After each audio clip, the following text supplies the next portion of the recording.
Bonjour et bienvenue dans Space. Croyez-le ou non, il existe bien un lien entre les punaises de vos lits d'hôtel et l'atterrisseur Philae. Nous sommes aujourd'hui avec des entrepreneurs qui redescendent sur Terre la technologie spatiale. Mais tout d'abord, les dernières nouvelles venues de l'univers.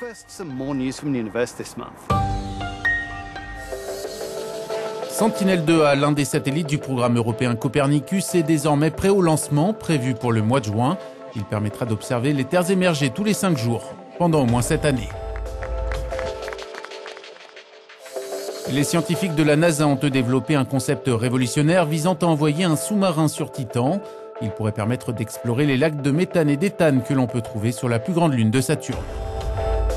Enfin, phénomène étrange sur Mars qui déroute les astronomes. Un panache de plus de 250 km se détache dans l'atmosphère de la planète rouge.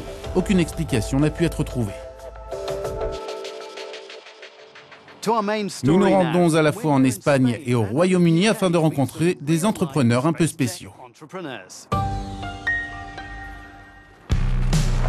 Notre premier rendez-vous se tient dans un champ à quelques kilomètres de Barcelone. Nous partons à la rencontre d'une start-up qui s'envole littéralement.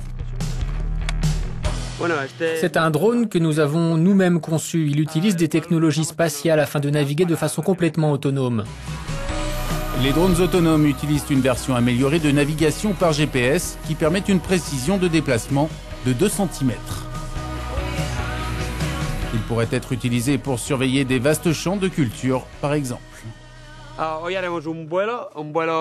Aujourd'hui, nous allons faire un vol d'essai, d'abord manuel pour tester le cardan, puis complètement autonome.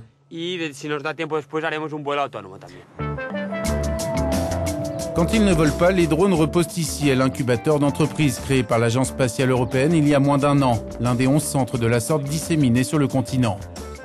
Ici, les startups profitent de conseils, d'un espace de travail et d'une bourse de 50 000 € par an pour développer leurs projets. Nous avons 2 impératifs. Tout d'abord, il faut utiliser une technologie spatiale dans des produits, des services innovants. Ensuite, il faut mettre en place un business plan viable.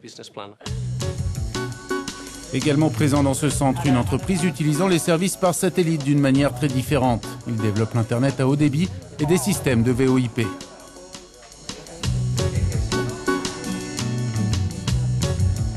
La principale innovation sur laquelle nous avons travaillé ici au centre de Barcelone permet à n'importe quel navire de communiquer par Internet ou par téléphone en pleine mer exactement comme il le ferait sur Terre. Leur technologie permet d'utiliser beaucoup moins de bandes passantes satellites qu'un autre système pour le même résultat. Je peux vous donner un exemple concret d'un énorme yacht qui se trouvait dans les Caraïbes. Grâce à notre système, les appels du Canada vers son téléphone en Allemagne étaient transférés vers son bateau. Il pouvait donc continuer de négocier directement avec ses clients et poursuivre ses affaires. Nous nous rendons maintenant à Harwell, près d'Oxford, au Royaume-Uni. L'incubateur d'entreprise de l'Agence spatiale européenne soutient ici TAF Morgan. Il a choisi d'utiliser des connaissances développées lors de son travail sur l'atterrisseur Philae pour chasser les punaises de lit qui hantent les chambres d'hôtel.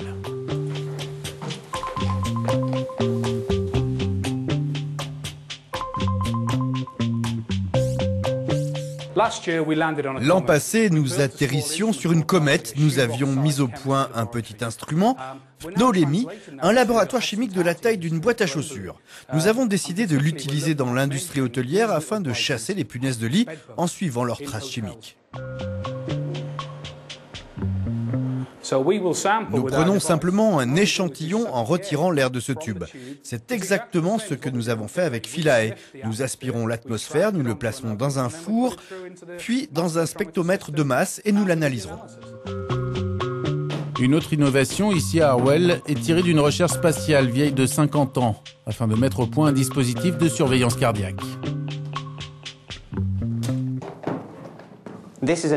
C'est une nouvelle façon de mesurer l'activité électrique du cœur. Désormais, nous pouvons combiner contrôle acoustique, contrôle température, l'accélérométrie qui est simplement le mouvement général quand vous marchez.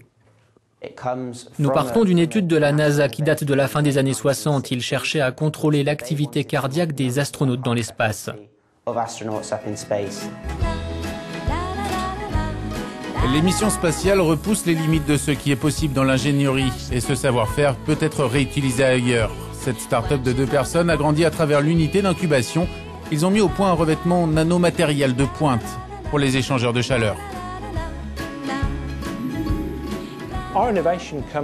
Notre idée a germé lors d'une mission pour l'agence européenne il y a une dizaine d'années.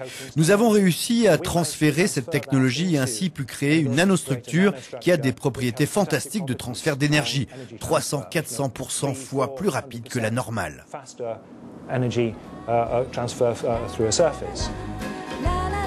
Cette technologie utilisée dans les missions spatiales sera testée cette année par un laboratoire allemand d'énergie géothermique. Ce qui est intéressant dans cette innovation, c'est que l'on peut l'intégrer à des structures extrêmement complexes. Ce peut être sur un tuyau, dans un sillon, comme au centre d'un échangeur d'énergie avec une surface complexe. C'est une vraie avancée parce que cela permet de miniaturiser ces équipements, de les alléger et même de les améliorer. Évidemment, parvenir à transférer une technologie faite pour l'espace sans une entreprise sur Terre n'est pas facile. Le plus difficile pour nous est effectivement d'aider ces entreprises à devenir rentables. Au début, il y a toujours d'excellentes idées, très techniques, très scientifiques. Il faut ensuite parvenir à mettre en place un business plan.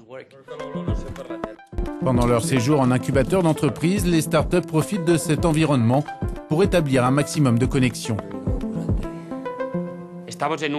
Nous sommes dans un noyau où l'on retrouve beaucoup d'entreprises qui travaillent toutes à développer des projets liés à l'espace. Nous avons un bureau dans ce couloir avec une société qui travaille sur les télécommunications satellites et nous serons amenés à travailler avec elle pour améliorer nos communications. Ce réseau, c'est une des raisons pour lesquelles nous sommes ici. Aujourd'hui, plus de 200 entreprises sont déjà passées par les centres d'incubation de l'Agence spatiale européenne.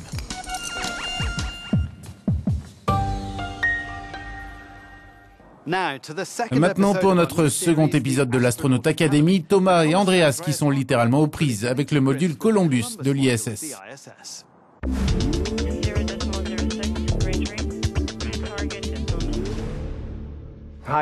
Bonjour, je suis Thomas Pesquet et aujourd'hui je m'entraîne dans le laboratoire européen Columbus à bord de la Station spatiale internationale. Nous serons responsables pour tout ce qui pourra arriver dans Columbus. Nous devons donc connaître le moindre détail du laboratoire. Au fur et à mesure qu'ils progressent dans leur entraînement, nous ajoutons des avaries pour qu'ils soient préparés à n'importe quelle éventualité. Vous devez être manuel si vous voulez être un bon astronaute. Dans ce cas, il y a une météorite qui frappe la coque. Ils doivent pouvoir tout rentrer dans le module afin de trouver le trou et le réparer.